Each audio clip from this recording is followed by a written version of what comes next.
Yes friends, तो अब single entry की हम इस प्रॉब्लम को सॉल्व करेंगे। बड़ी प्रॉब्लम है और अच्छी प्रॉब्लम है। एक एक करके हम कंसेप्चुअली बढ़ते जाएंगे। कन्वर्जन की प्रॉब्लम है, इसका मतलब हमें trading PL, cash, bank, debtor, creditor, BR, BP सब बनाने हैं इसमें।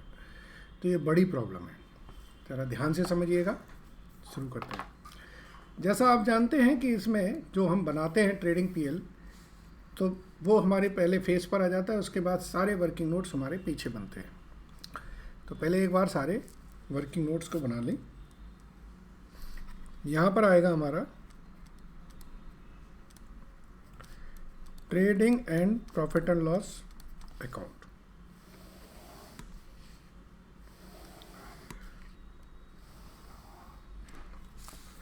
ठीक है, ये ट्रेडिंग एंड रेड कलर से नहीं बनाना है, चलो बन गया। तो ये trading and profit and loss account, और इसके नीचे बनेगी हमारी बैलेंस शीट एज ऑन। किस डेट की बन रही है? 31 दिसंबर 2014 की।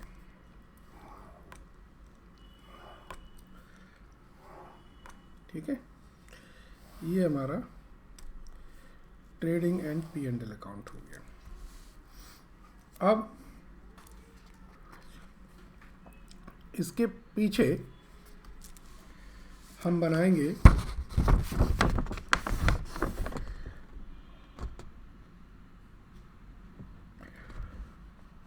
एक, बना लेते हैं cash book, cash and bank account. Cash and bank account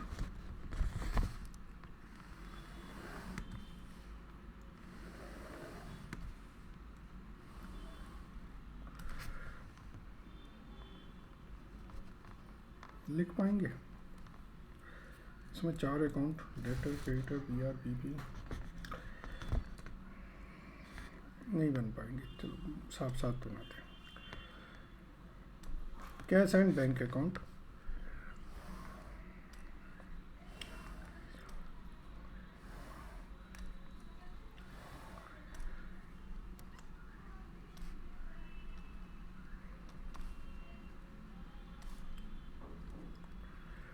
ठीक है।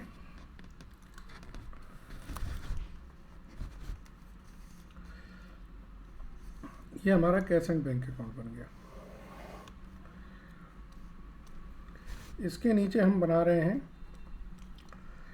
Balance sheet as on 31 December 2013।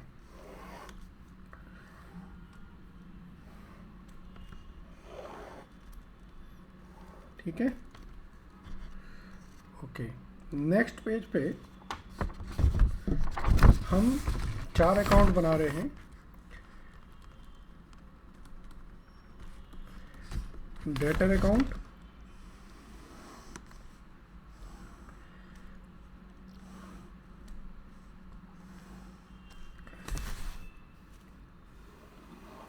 BR account,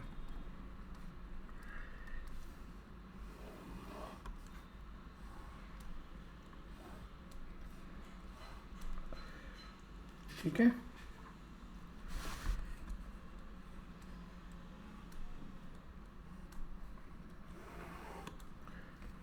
creditor account,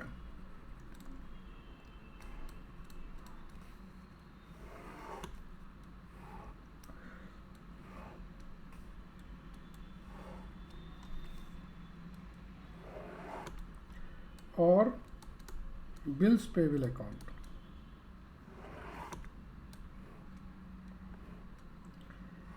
ठीक है, ये 4 अकाउंट हमने इसमें बना दिए।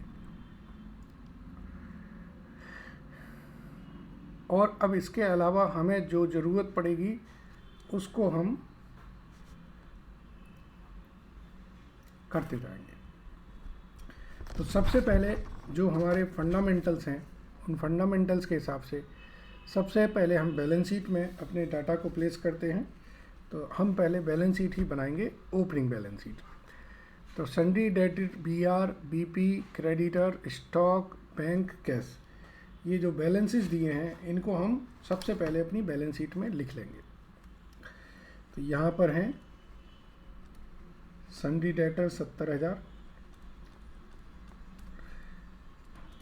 Bills receivable 15,000, bills payable 12,000, सन्डी creditor 40,000, inventories 1,10,000, bank 90,000, cash 5,200। ठीक है।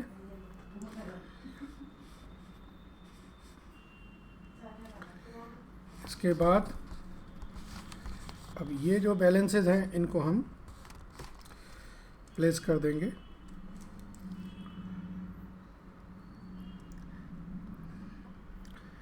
तो ये लेजर अकाउंट्स में सब जगह चले जाएंगे।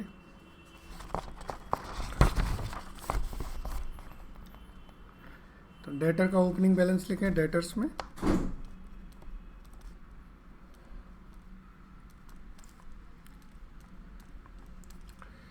बिल्स रिसीवेबल का ओपनिंग बैलेंस,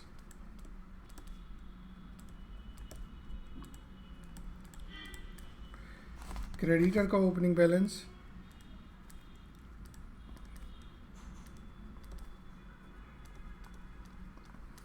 और बिल्स पेबल का ओपनिंग बैलेंस।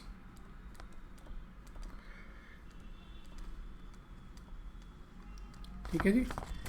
इन्वेंट्री का जो ओपनिंग बैलेंस है, ओपनिंग इन स्टॉक, वो कहाँ जाएगा? सही, बिल्कुल ट्रेडिंग PL में जाएगा। तो यहाँ पर लिखा जाएगा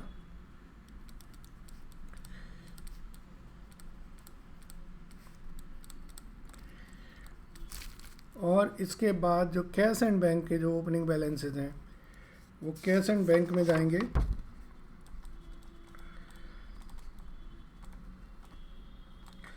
ओपनिंग बैलेंस के नाम से बैंक में हमारा 90,000 का बैलेंस है और कैश में 5,200 का। ठीक है। तो हमने ओपनिंग बैलेंस शीट बनाई और ओपनिंग बैलेंस सब जगह डाल दिए। अब पढ़िए ध्यान से। Deposited to bank after payment of shop expenses 600 पर month, wages 9,200 per month and personal expenses 1,400 per month, ₹7,62,750। मतलब इतना पैसा हमने बैंक में जाके डिपॉजिट करा दिया है, ये सारे खर्चे काटने के बाद। तो पहले जो खर्चे हैं उनको लिख लें और बाकी फिर पैसा जमा करा दें। कौन कौन से खर्चे बताएं नोट? शॉप एक्सपेंसेस है 600 पर मंथ,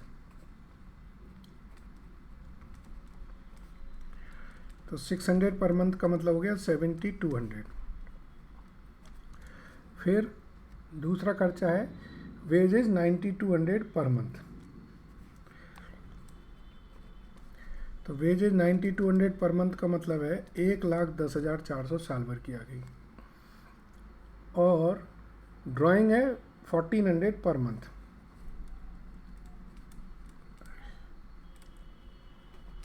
तो 1,400 को 12 से मल्टीप्लाई करेंगे तो 16,800 हो जाएगा।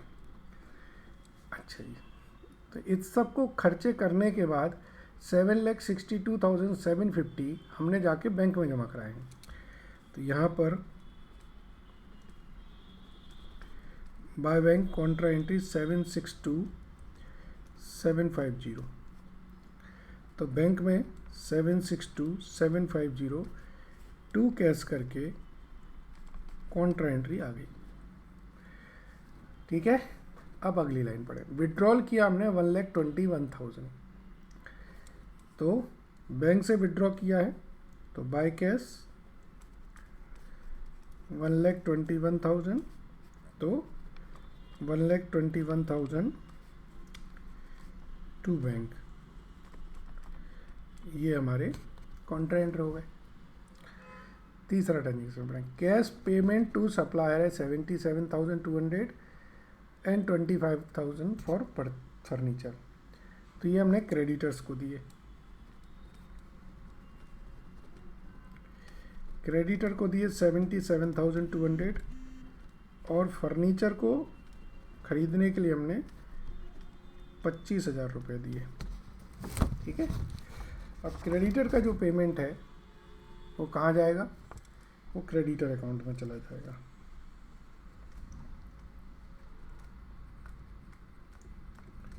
फर्नीचर जो हमने ख़रीदा है वो फर्नीचर हमारा एसेट्स में चला जाएगा, याद रखिएगा इसे। अगला ट्रांजैक्शन पढ़ें, cheque collected from customer but dishonoured, मतलब चेक कलेक्ट किया था लेकिन डिसऑनर हो गया। कितना देखते हैं, 5700 का चेक डिसऑनर हुआ है। तो चेक डिसऑनर होगा तो डेटर से जब चेक कलेक्ट करते हैं तो हम यहाँ लिखते हैं, और जब चेक डिसऑनर होगा तो हम लिखेंगे यहाँ पर चेक डिसऑनर 5700। ठीक है, तो बैंक में कहाँ लिखा जाएगा,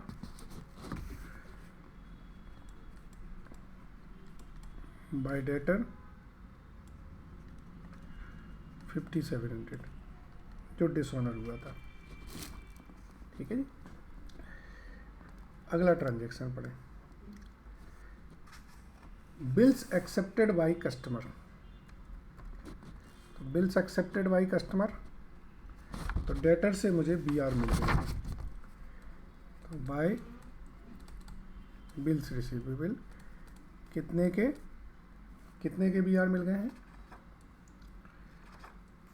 40,000 के। तो BR में आ जाएगा टू डेटर 40,000। अगला पढ़ें, बिल्स इंडोर्स्ड 10,000 के, तो बाय ये क्रेडिटर को जाके हमने बिल दे दिए इंडोर्स्ड।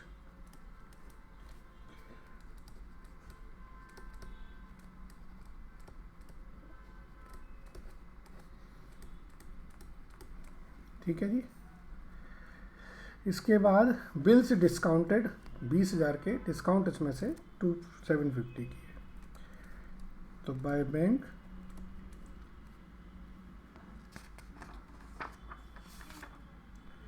कितने के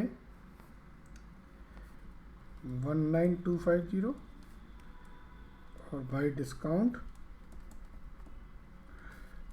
750 के। ठीक है, तो ये बैंक में आएगा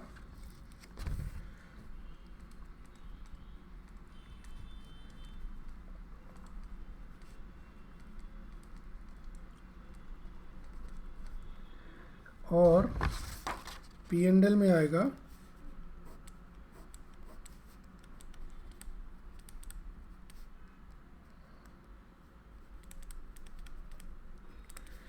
BR की डिस्काउंट 750 रुपये। ठीक है जी, आगे क्या है, bills matured and duly collected. तो अब ड्यूली कलेक्ट हो गए बिल्स, तो बाय बैंक 16,000 के बिल कलेक्ट हो गए, तो बैंक में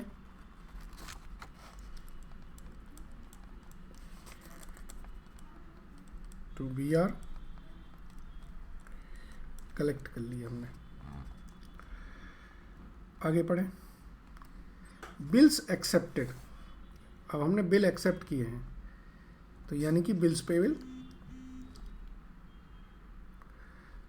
बिल्स पेबल आए तो वो कहाँ जाएंगे, क्रेडिटर टू बिल्स पेबल, ये एक्सेप्ट करें हमने,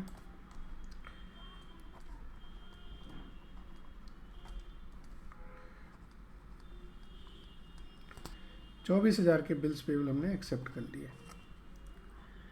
आगे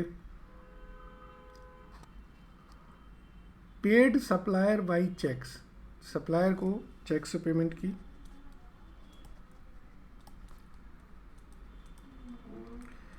3,20,000 के हमने सप्लायर को चेक से पेमेंट की है।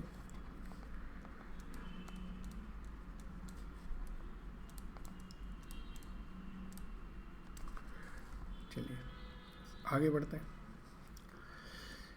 Received ₹20,000 on LIC of the proprietor. अच्छा, प्रोपराइटर का मतलब LIC का पैसा आया है, तो 20,000 रुपया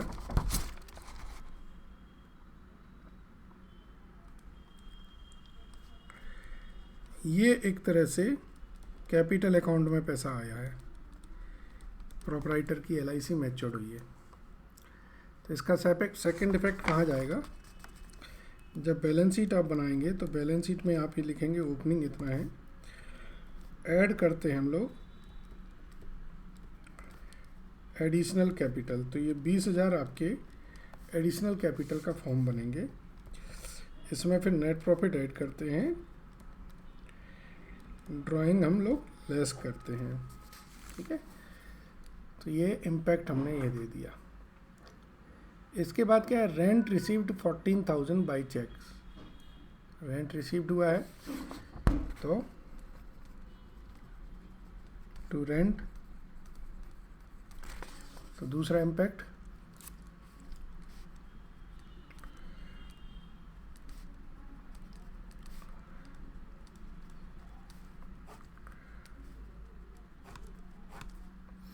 ठीक है जी। चलिए आगे पढ़ें, रेंट रिसीव तक पहुंच गए। Building was purchase on 30th November 2011 for opening a branch for ₹3,50,000 and some expenses incurred, detail of which are not maintained. अब ये नहीं पता चल रहा है कि बिल्डिंग जो खरीदी है वो कितने की है। 3,50,000 की तो खरीदी, बट खर्चे का नहीं पता है, ठीक है। तो एक तो बिल्डिंग खरीदी है, तो बिल्डिंग में 3,50,000 आप लिख दीजिए, बाकी जो होगा वो देखा जाएगा, ठीक है। आगे पढ़ें क्या लिखा है। Electricity and telephone expenses paid by cash 18,700 और ड्यू अभी 2,200 रुपये हैं। तो इलेक्ट्रिसिटी एक्सपेंसेस 18,700 हमने कैश में पे कर दिए हैं, तो P&L में आ जाएंगे इलेक्ट्रिसिटी 18,700। इसके बाद आउटस्टैंडिंग अभी हैं, ड्यू है ना 2,200 रुपये, तो हमने लिख लिए अभी। इसके इम्पैक्ट को देखेंगे। चलिए थोड़ा अब नीचे आए।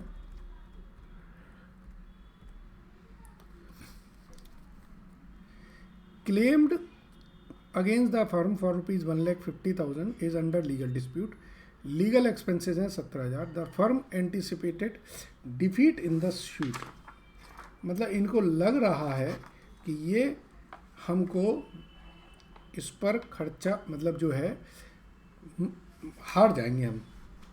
अब ये पॉइंट ऐसा है, कंटिंजेंट लायबिलिटी का है, और कंटिंजेंट लायबिलिटी में भी हमें जब पता चल गया है कि हम ये हार जाएंगे, तो वो हार जाएंगे तो फिर क्या करेंगे उसको, इसको हम इसका प्रोविज़न बना लेंगे, ठीक है ना। इसका हम क्या करेंगे, प्रोविज़न बना लेंगे। अब इसके आगे लिखा है इन्होंने 17,000 लीगल एक्सपेंसेस हैं, कहीं ऊपर नहीं लिखा है, इसका मतलब ये पेमेंट नहीं हुई है लीगल एक्सपेंसेस की।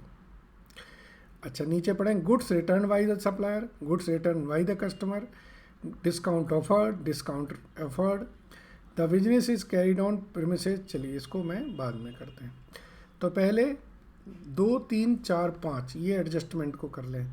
तो एक तो सेल रिटर्न, परचेज रिटर्न, ठीक है, इसके इम्पैक्ट डाल देते हैं। सेल रिटर्न और परचेज रिटर्न ये दोनों ट्रांजेक्शन्स हमारे डेटर्स और क्रेडिटर में आएंगे। तो बताइए परचेज रिटर्न कितनी है, सेकंड पॉइंट पे लिखा है 4,200। तो यहाँ पर लिख दें परचेज रिटर्न 4200। इसका इम्पैक्ट कहाँ जाएगा? ट्रेडिंग पीएल में। ठीक है, और दूसरा क्या है? सेल रिटर्न है हमारी 1200। तो सेल रिटर्न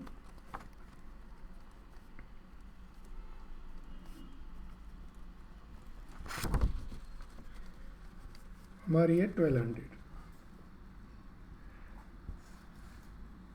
ठीक है जी। तो सेल रिटर्न और परचेज रिटर्न इन दोनों को ट्रेडिंग पीएल में प्लेस कर दो। यहाँ पे लिखोगे बाय सेल माइनस रिटर्न 1200। ऐसे यहाँ लिखोगे टू परचेज माइनस रिटर्न 4200। यही प्रेजेंटेशन होती है। यस। चलिए इसके बाद आगे देखें। Discount offered by supplier 2700 and discount offered to customer. तो अब डिस्काउंट अलाउड के कंसेप्ट हैं।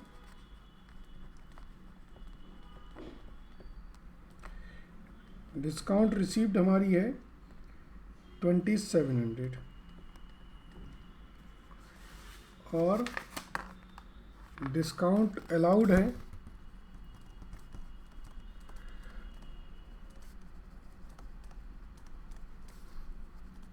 2400। इन दोनों के इम्पैक्ट भी P&L में चल जाएंगे।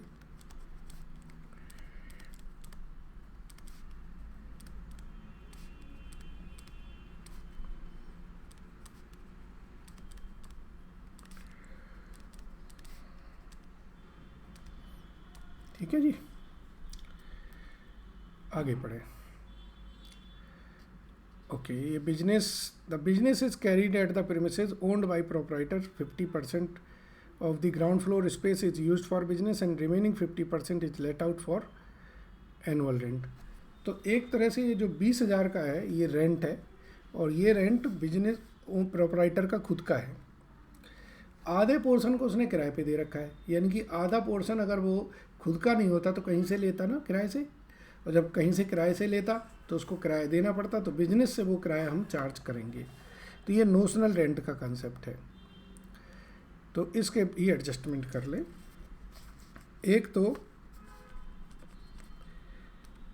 एक ये नोशनल शॉप रेंट आएगा, एक्चुअल में पे नहीं करना है, ये सीधा कैपिटल अकाउंट्स में चला जाएगा।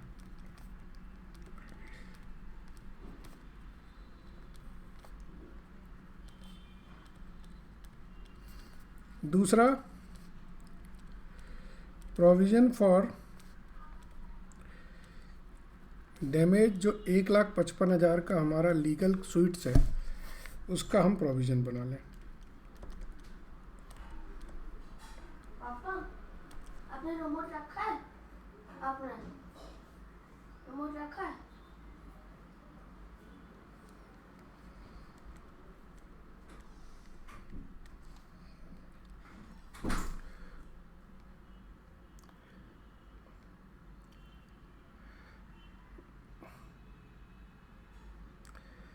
इसके बाद इसमें लिखा है 17,000 के लीगल एक्सपेंसेस हैं जो हमने अभी दिए नहीं हैं,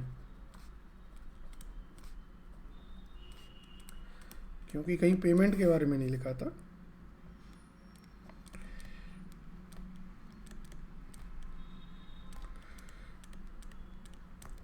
ठीक है।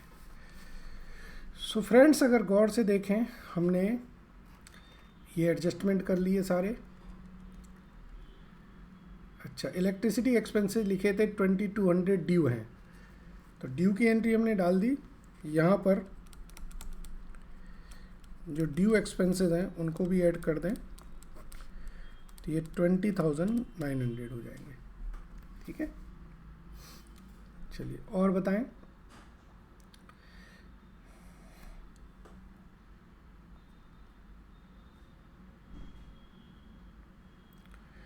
अब ये जो रेंट रिसीव्ड लिखा था, देखिए गौर से लिखा था ना, रेंट रिसीव्ड बाय चेक। ये रेंट किस चीज़ का रिसीव्ड हो रहा है? ये पॉइंट ध्यान दीजिए, ये प्रोप्राइटर का जो पर्सनल स्पेस है उसका रेंट है। तो जो रेंट हम लेंगे ये P&L में नहीं आएगा, ये रेंट आया है तो, लेकिन ये रेंट जो है ये उनकी पर्सनल स्पेस का है।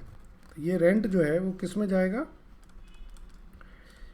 कैपिटल अकाउंट में, एडिशनल कैपिटल है ये, ठीक है।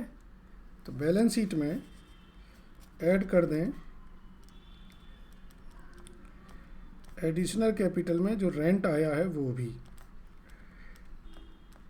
ठीक है जी। ये हमारी इनकम नहीं है, ये प्रोप्राइटर का पैसा है जी।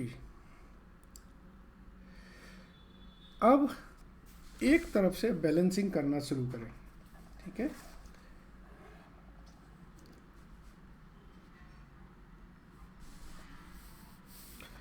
इसके लिए जो हमारे पास क्लोजिंग बैलेंसेस दिए हैं उनको प्लेस कर लें,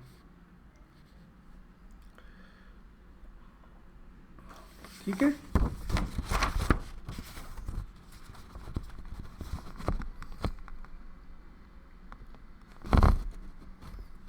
यहां पर लिखें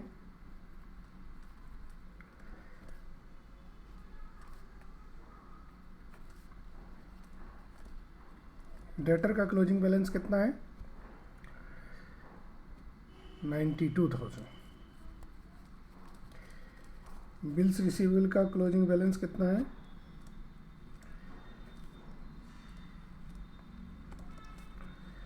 6,000। क्रेडिटर का क्लोजिंग बैलेंस है 56,000।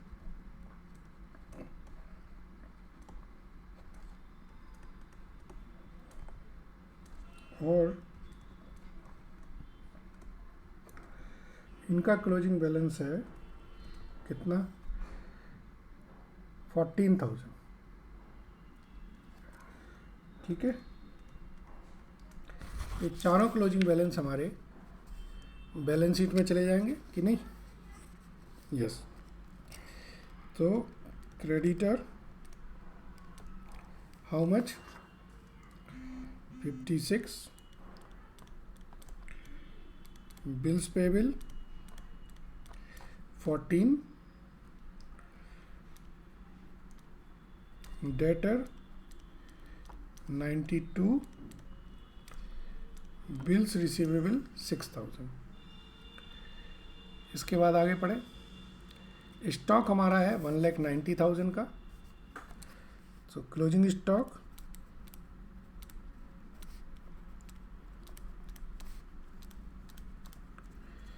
तो यहाँ पर भी आ जाएगा,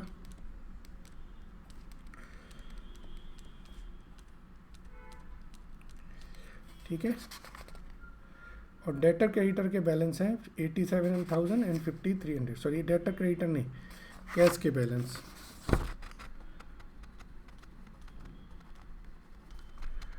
5,300, 87,000। ये भी लिख लो आप,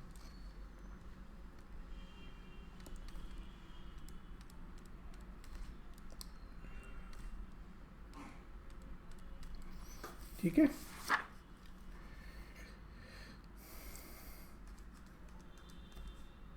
चलिए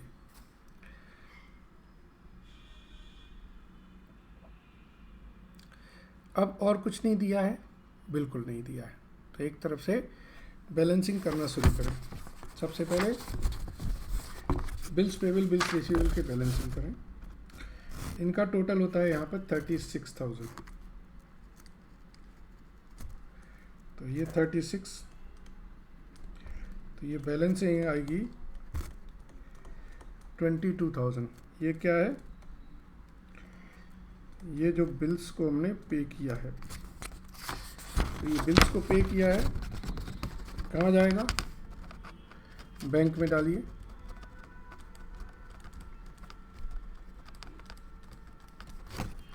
ठीक है जी। चलिए अब क्रेडिटर का बैलेंस करिए। क्रेडिटर का इस तरफ का टोटल आएगा 320,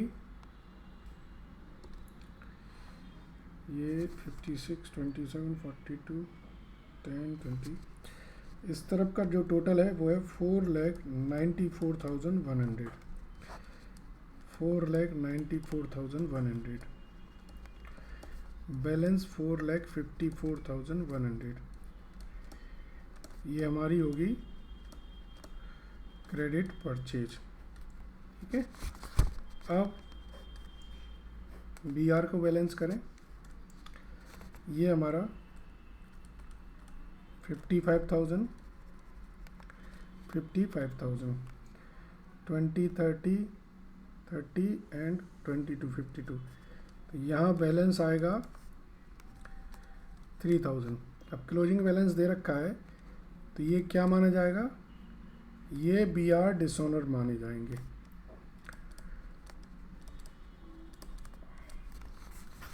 बी आर डिसऑनर हमारे कहाँ जाएंगे,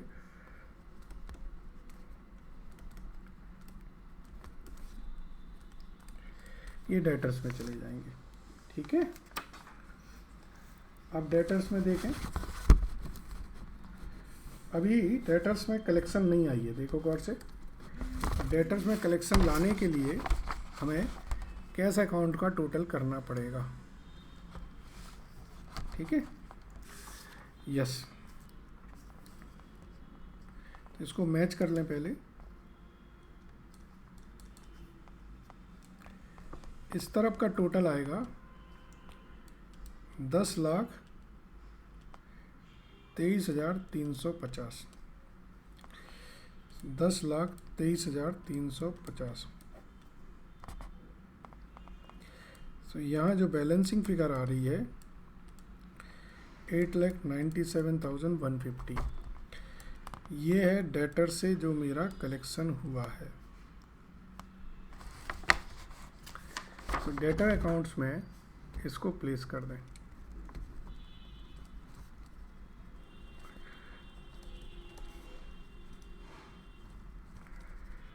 ठीक है, अब डेटर अकाउंट्स में देखें, सारी चीज़ें लिखी हुई हैं।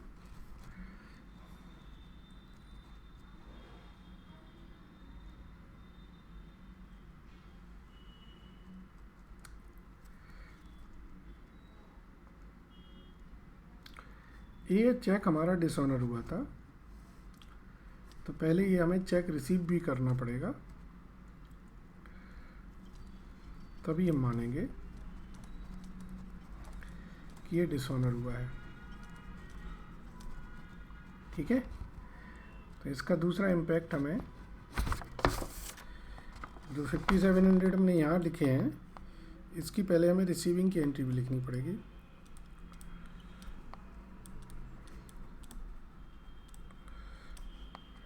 ठीक है, चेक रिसीव्ड।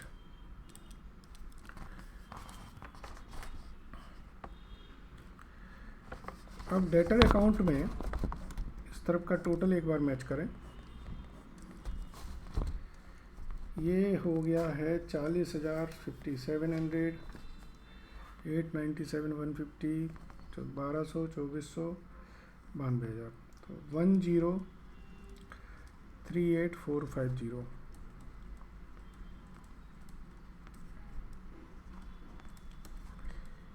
959,750। ये क्या है, मेरी क्रेडिट सेल। क्रेडिट सेल और क्रेडिट परचेज को आप यहाँ प्लेस कर दें। 959,750 एंड 454,100, तो ये आ जाएगी 449,900 और 958,550। ठीक है, क्रेडिट परचेज, क्रेडिट सेल्स की एंट्रीज हमने कर दी है। अब ध्यान से देखिए, डेटर क्रेडिटर का टोटल हम कर चुके हैं। ओपनिंग बैलेंस शीट में मुझे और कुछ लाइन आइटम्स नहीं दिख रहे हैं, तो मैं ओपनिंग बैलेंस शीट का भी टोटल कर रहा हूँ।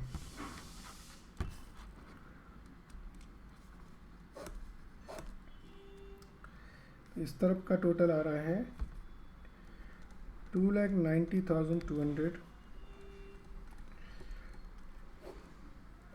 तो ये बैलेंस आएगा 2,38,200। ये कहलाएगी हमारी ओपनिंग कैपिटल। और ओपनिंग कैपिटल हमारी कहाँ जाएगी? ठीक है, ओके फ्रेंड्स, अब हमें कैश और बैंक का टोटल करना है। ये थोड़ा क्रूशियल है। सॉरी, कैश हम कर चुके हैं, बैंक का करना है। इस तरफ का जो टोटल आ रहा है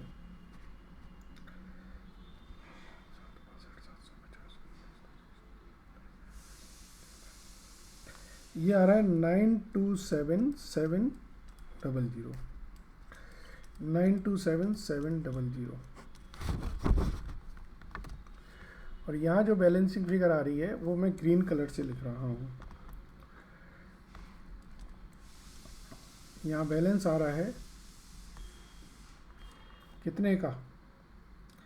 21,5700। यहाँ बैलेंस आ रहा है 22,000 का।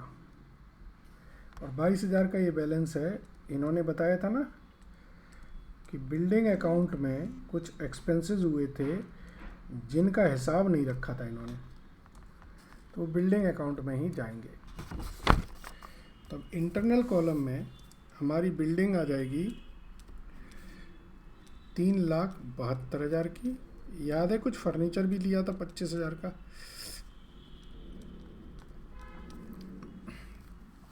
25,000 का हमारा फर्नीचर आ जाएगा। ठीक है, और अब सिर्फ हमें ट्रेडिंग पीएल की फिगर्स को लिखना है। कैश में हमने ये खर्चे किए थे।